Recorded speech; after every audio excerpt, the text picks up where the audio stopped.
2017 UGC നെറ്റിന് ചോദിച്ചിരിക്കുന്ന കുറച്ച് ചോദ്യങ്ങളാണ്. ഭാഷോൽപത്തി ചർച്ചയിൽ മിശ്രജന്യവാദം അവതരിപ്പിച്ചത്. ഉത്തരം വരുന്നത് ഇളംകുളം കുഞ്ഞൻപിള്ളയാണ്.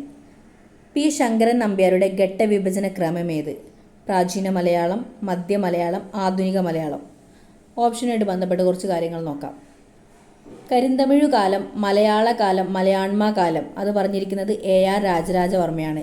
കരിന്തമിഴു കാലം, മലയാള കാലം, മലയാണ്മ കാലം AR രാജരാജവർമ്മ.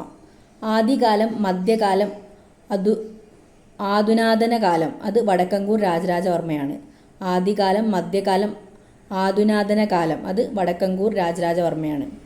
അടുത്തത് പരതന്ത്രഘട്ടം, സംക്രമണഘട്ടം, സ്വതന്ത്രഘട്ടം CL ആൻ്റണിയുടേതാണ്. പരതന്ത്രഘട്ടം, സംക്രമണഘട്ടം, സ്വതന്ത്രഘട്ടം CL ആൻ്റണി. പ്രാചീനഘട്ടം, അർവാചീനഘട്ടം അത് K ഗോദവർമ്മയുടേതാണ്. അടുത്തത് നമുക്ക് നോക്കാം. ഒരു ചേരുംപടി ചേർക്കാനാണ് തന്നിരിക്കുന്നത്. അതിൻ്റെ ശരിയായിട്ട് വരുന്ന ഉത്തരം വരുന്നത് ഓപ്ഷൻ 2 ആണ്. അതെന്തൊക്കെയാണെന്ന് നോക്കാം. മലയാളം ആദി ദ്രാവിഡത്തിൻ്റെ സ്വതന്ത്ര ശാഖ അത് പറഞ്ഞിരിക്കുന്നത് ശേഷഗിരി പ്രഭുവാണ്. മലയാളം ആദി ദ്രാവിഡത്തിൻ്റെ സ്വതന്ത്ര ശാഖ ശേഷഗിരി പ്രഭു. മലയാളം സംസ്കൃതജന്യം അത് വടക്കങ്കൂറാണ്. മലയാളം സംസ്കൃതജന്യം വടക്കങ്കൂർ. മലയാളം ഭാഷാ സംക്രമണത്തിലൂടെ CL ആൻ്റണി. മലയാളം ഭാഷാ സംക്രമണത്തിലൂടെ CL ആൻ്റണി. ചെന്തമിഴ് സംസ്കൃതത്തോട് ചേർന്ന് മലയാളം രൂപപ്പെട്ടു. ചെന്തമിഴ് സംസ്കൃതത്തോട് ചേർന്ന് മലയാളം രൂപപ്പെട്ടു. അത് ഇളംകുളത്തിൻ്റേതാണ്. അടുത്ത ചോദ്യം നോക്കാം. ലീലാതിലകം ആദ്യം പ്രസിദ്ധീകൃതമായത് ഏത് മാസികയിലാണ്? ഉത്തരം വരുന്നത് മംഗളോദയമാണ്. അടുത്തത് പാട്ടിൻ്റെ ശരിയായ ലക്ഷണമേത്?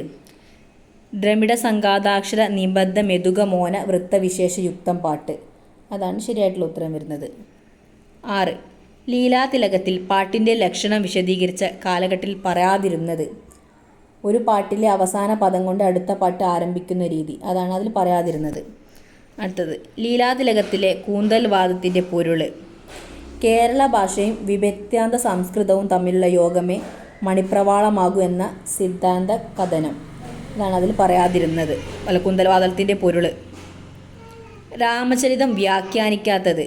ഉത്തരം വരുന്നത് കൊച്ചുണ്ണി രാജയാണ്. രാമചരിതം വ്യാഖ്യാനിക്കാത്തത് ആരാണ്?